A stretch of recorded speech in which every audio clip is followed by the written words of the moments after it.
Chris Olak here in Las Vegas. This is part 3 of doing the will of God, and to talk about our responsibility in how the will of God is actually operating within the earth.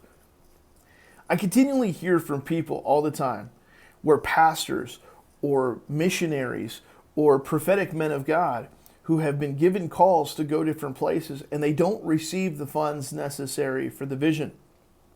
And the tremendously sad part of that is that there's an incredible amount of wealth laying around them, in the communities around them, yet people are not open. They are not talking with God about where they can bless and how they can bless. And that people actually sit back, I hear this argument all the time, and the reality behind this argument is one of true and pure foolishness. It's self-justification. Is that, well, if the money didn't come, then it couldn't have been God's will. I'm going to tell you that we are the only nation in the world that believes in this philosophy here in America. That if that were to happen in other parts of the world, people would step up and do step up to meet incredible need and incredible time out of incredible poverty.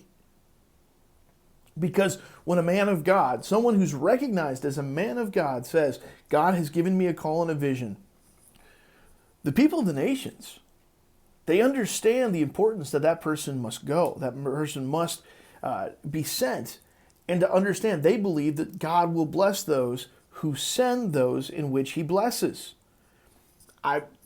That's the Abrahamic message, is it not? I will bless those who bless you, I will curse those who curse you. And sometimes the curse is not a curse the way we think of it, but it's simply indifference to the will of God.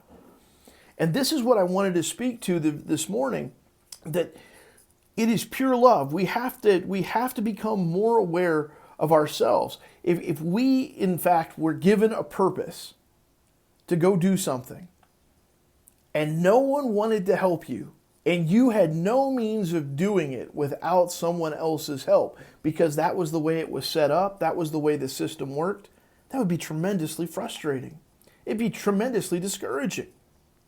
And Paul here very specifically in Romans chapter 10 is speaking to the fact that if we don't send those who have been called to be sent, then those will never hear. And those who don't hear will never have the chance to believe. And if they never have the chance to believe, then they will be condemned for all eternity. Can we say by that biblical argument that for those who hear the voice of God, and when he gives you a command to do something simple, say give $50 to the visiting missionary on a Sunday morning, that there's very arguably blood on your hands?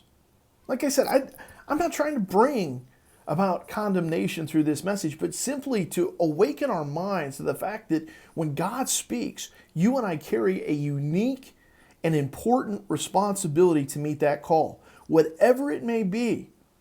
I share this with people all the time, that the most important function of the body, right? What keeps the body moving? Well, it's a series of so many cellular and molecular variables that are taking place simultaneously.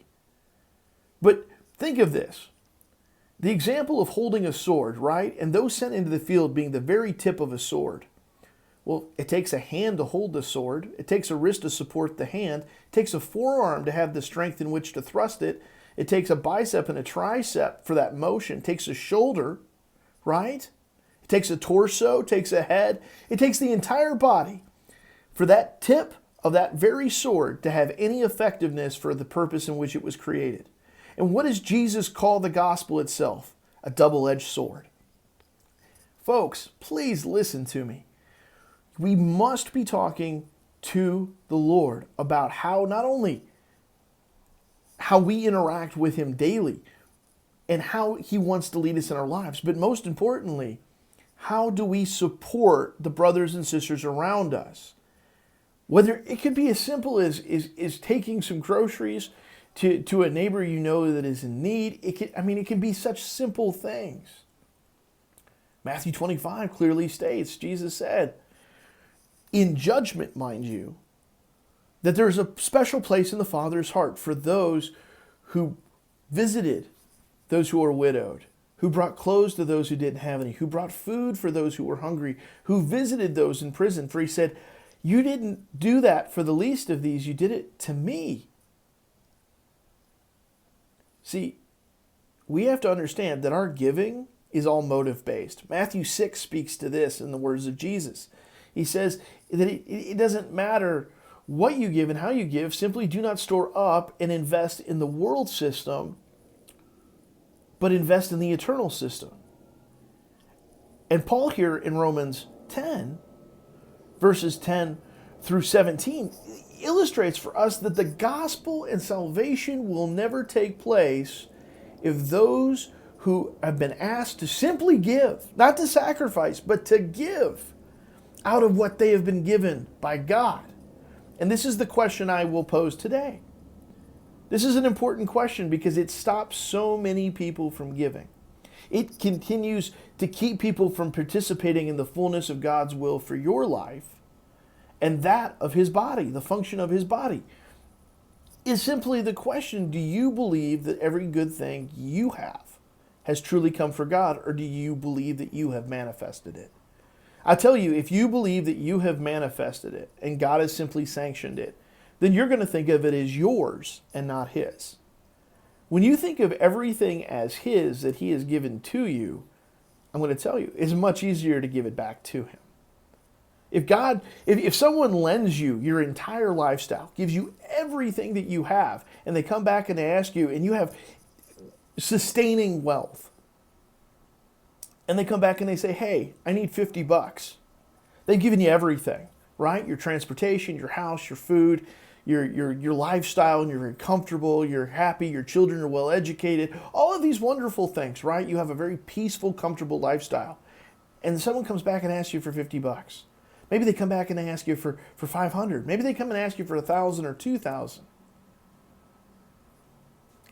You're not going to have a problem giving it, because you're going to recognize that what you have has come from the blessing of this relationship with God, and that you couldn't produce it on your own.